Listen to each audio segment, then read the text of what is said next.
नमस्कार। Saraswati education channel में आप सभी का हार्दिक स्वागत है। तो आइए आज मैं आप सबको 10th क्लास के सीबीएसई बोर्ड का पहला अध्याय खंड काव्य खंड में से जो पद है उसमें से लिया गया है। इस पद नामक कविता को लिखा हुआ है महान कवि सूरदास जी ने।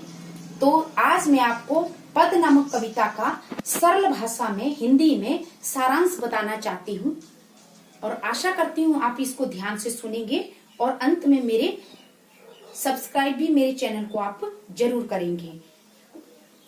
तो अभी मैं आपको ये कविता ये पद पढ़ने से पहले ये समझा दूं कि ये श्री कृष्ण भगवान जी क्योंकि आगे पढ़ने में आपको दिक्कत नहीं आएगी, आसान शब्दों में ये टीचर नहीं स्कूल में पढ़ाते, लेकिन मैं आपको थोड़ा ये रियल स्टोरी बताना चाहती हूँ कि जब श्री कृष्ण भगवान जी वृंदावन से मथुरा में आए और उन्होंने राजा कंस को मारा और वे मथुरा के राजा बने, तो उनको वृंदावन की बहुत याद आती थी।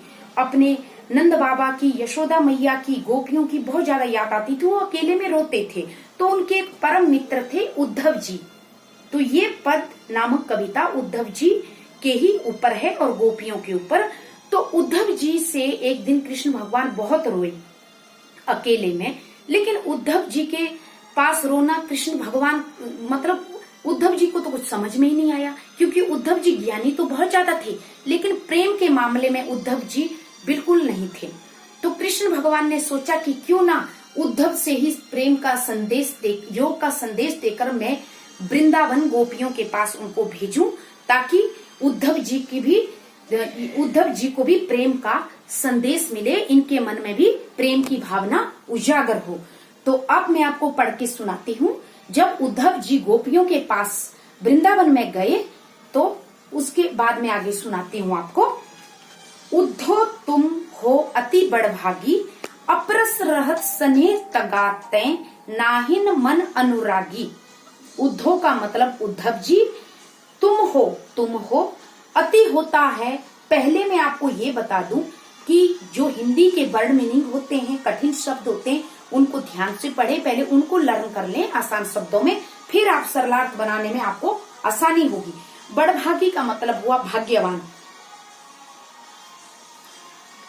यहाँ गोपियां उद्धव जी से व्यंग्य करती हुई कहती हैं कि आश्चर्य है कि तुम उद्धव जी, आश्चर्य है कि आप इतने श्री कृष्ण भगवान के आप श्री कृष्ण के पास रहते हुए भी, आप उनके इतने निकट रहते हुए प्रेम से पीछे कैसे रह गई। आप तो बहुत भाग्यवान हो जो कृष्ण के पास आपको रहने का मौका मिला हुआ है, लेकिन आप समझ ही प्रेम को नहीं पाए। अपरस रहत स्नेह तगाते, नाहिन मन अनुरागी। गोपियां उद्धव जी से कहती हैं कि ये कैसी भाग्य की विडंबना है कि तुम कृष्ण के निकट रहते हुए भी प्रेम बंधन से मुक्त रहे। अपरस होता है अलिप्त अर्थात अनछुआ हुआ।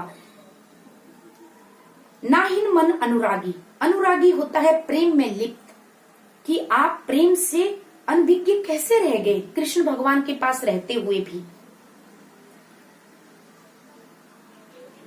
पुर इनी पांत रहत जल भीतर, तार रस देह ना दागी।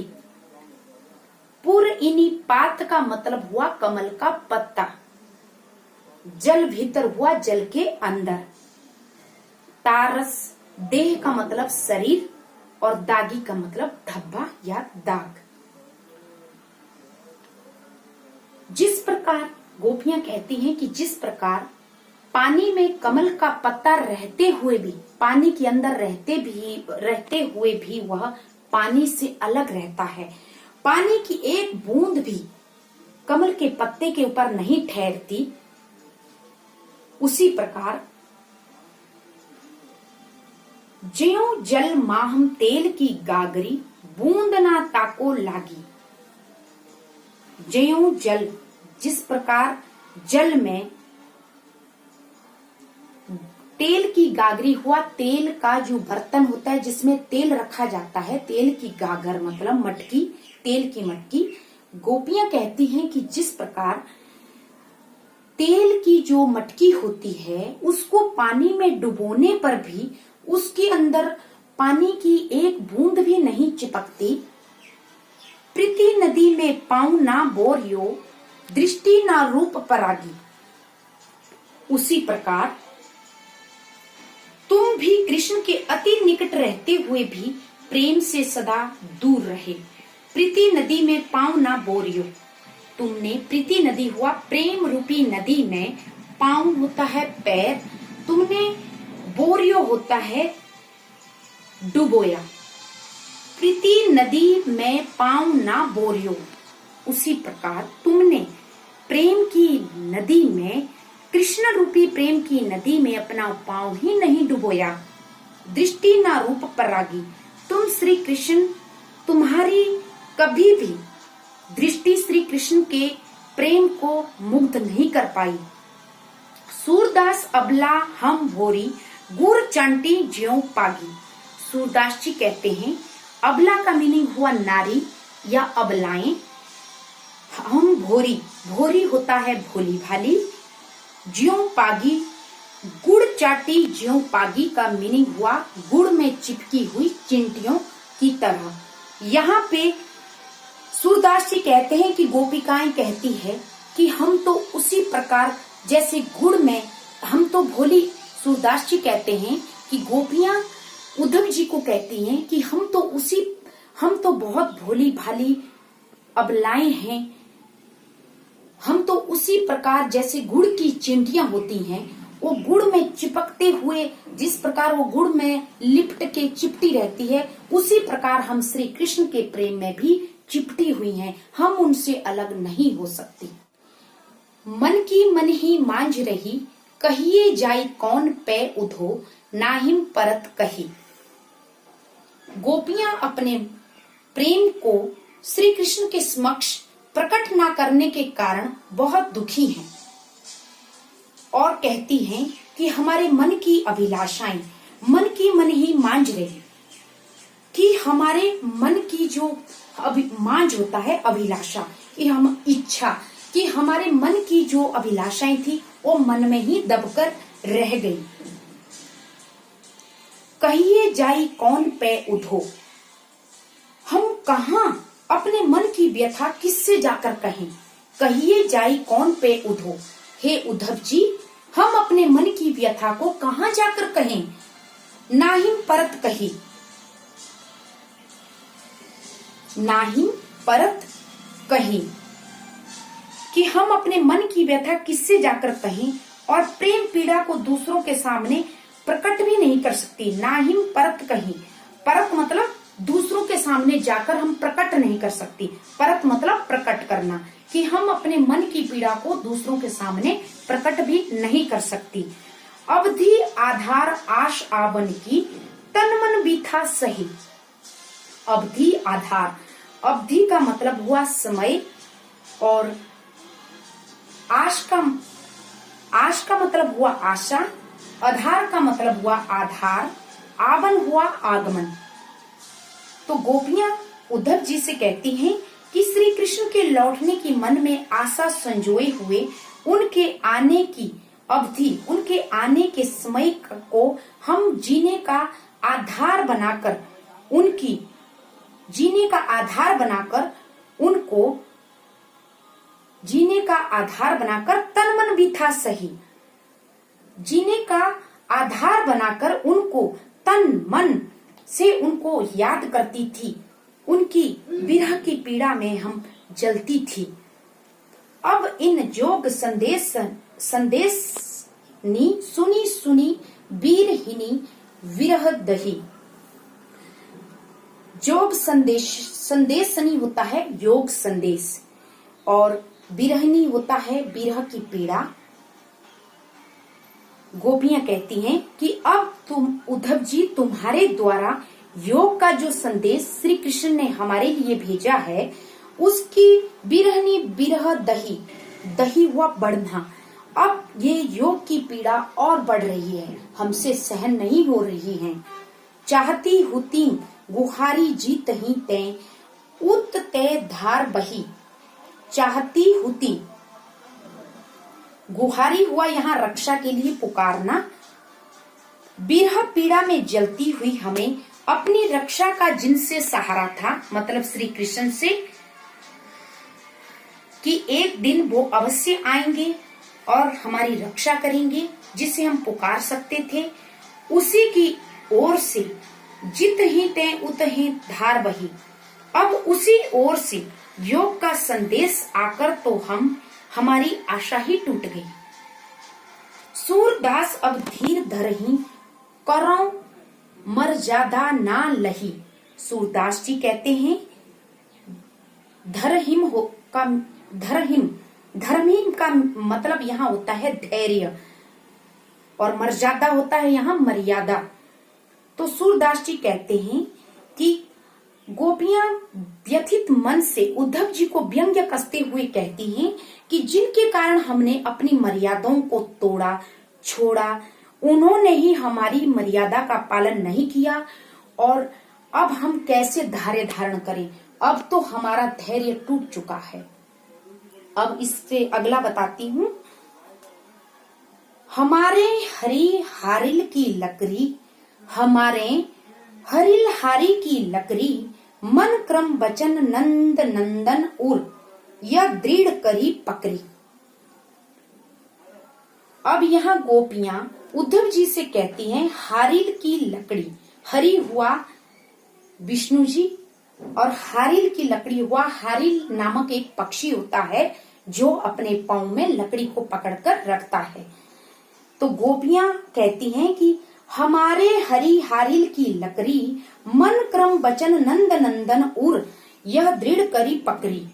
मन क्रम मन और कर्म हुआ कार्य, बचन नंद नंदन हुआ, नंद नंदन का मतलब हुआ नंद के पुत्र श्री कृष्ण। यह दृढ़ करी पकड़ी, दृढ़ता से जो हमने उनको पकड़ा था। तो यहाँ इसका मीनिंग गोपियां कहती हैं कि श्री कृष्ण हमारे लिए हारिल पक्षी की तरह थे, जो कि लकड़ी को पकड़कर, जो कि हारिल पक्षी होता है वो लकड़ी को अपने पैरों से नहीं छोड़ता, जिन्हें हम छोड़ नहीं सकते। मन क्रम बचन नंद नंदन और यह दृढ़ करी पकड़ी। हमने अपने प्रिय कृष्ण को मन कर्म वचन से अपने हृदय में बसाए हुए थे। जागत सोबत स्वपन दिवस निसी कान कान जकरी। जागत सोबत होता है जागते हुए उठते हुए, स्वपन में दिवस होता है दिन, निशी होता है रात, और कहना कहना होता है श्री कृष्ण जकरी पुकारा पकड़ा। हम अपने प्रिय कृष्ण को मन कर्म वचन से अपने हृदय में बसाए हुए, हम सोते जागते स्वपन में दिन में रात में किसी प्रकार की सदैव श्री कृष्ण की रट लगाए रहते थे। हम अपने प्रिय श्री कृष्ण को मन कर्म वचन से अपने हृदय में बसाए हुए हैं। हम सोते जागते, इसका मतलब हुआ जागत सोपत स्वपन दिवस निसी कान कान जकरी।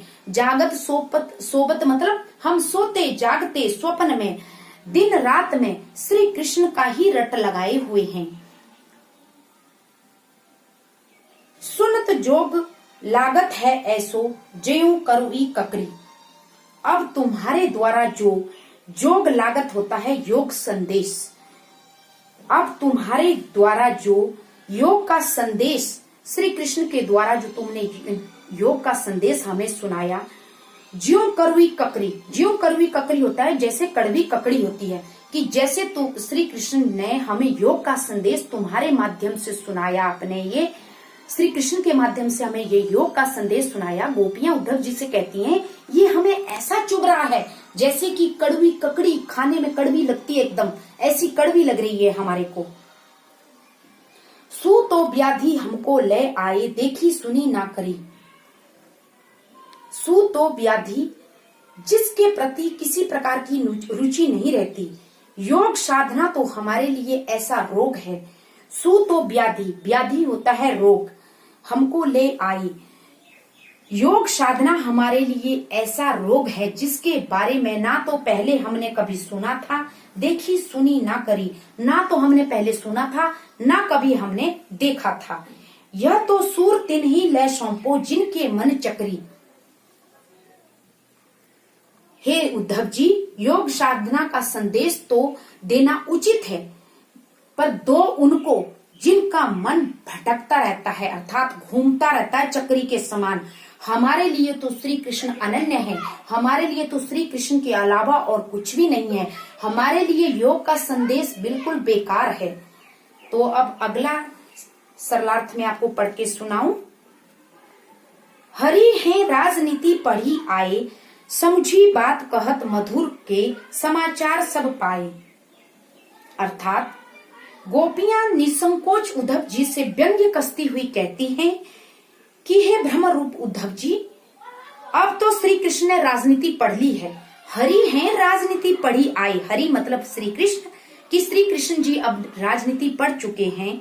समझी बात कहत मधुर के, आपके योग संदेश को सुन के पहले तो हम समझ गई थी, किंतु आपके समझी बात कहत मधुर के, मधुर कर हुआ श्री कृष्ण जी यहाँ पे, कि आपके द्वारा समझकर पहले तो हम श्री कृष्ण की बात के योग को समझ गई, समाचार सब पाए, लेकिन अब हमें पूर्ण विश्वास हो चुका है कि श्री कृष्ण राजनीति पढ़कर और चतुर हो गए हैं, और भी उन्होंने राजनीति के ग्रंथ पढ़ लिए हैं। एक अति चतुर होते पहले ही, वो पहले ही बहुत चतुर थे। एक अति चतुर होते पहले ही, वो पहले ही कौन? श्री कृष्ण जी पहले ही बहुत चतुर थे। गोपियां कहती हैं अब गुरु ग्रंथ पढ़ाए और अब और राजनीति पढ़ा रहे हैं हमारे को, अब और राजनीति पढ़ा रहे हैं। बड़ी बुद्धि जानी जो उनकी, जोग संदेश पढ़ाए। अब तो उनकी बुद्धि बहुत ज्यादा बढ़ गई है। बड़ी बुद्धि जानी जो उनकी, मतलब अब उनकी बुद्धि और ज्यादा बढ़ गई है, जो हमें योग का संदेश पढ़ा रहे हैं। उधो भले लोग आगे के पर हित डोलत धाय। उधो भले लोग आगे के पर हित डोलत धाय। गोपियां कहती हैं कि हे उद्धव जी, दूसरों की भलाई, कि हे उद्धव जी, पहले के लोग, भले लोग आगे के मतलब पहले के लोग। गोपियां कहती है कि हे उद्धव जी, पहले के लोग कितने भले थे, पहले के लोग कितने भले थे जो दूसरों की भलाई के बारे में सोचते थे। परहित डोलत धाय, दूसरों की, परहित होता है दूसरों की भलाई, दूसरों की भलाई के बारे में डोलत धाय मतलब भाग जाते थे, मतलब दौड़े चले आते थे। डोलत धाय मतलब दौड़े चले आते थे। गोपियां उद्धव जी से कहती हैं कि उधो भले लोग आगे के परहित डोलत धाय, कि हे उद्धव जी, पहले के लोग बहुत अच्छे थे जो दूसरों की भलाई के लिए दौड़े चले आते थे। अब अपने मन फेर पाई हैं, चलत जू होते चुराई।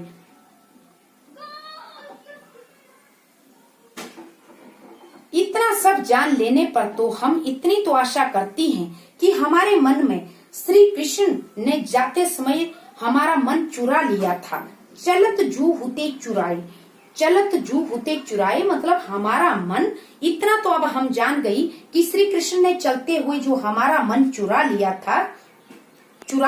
था, उसे तो कयों अनिति करें आपनु जे और अनिति छुड़ाए।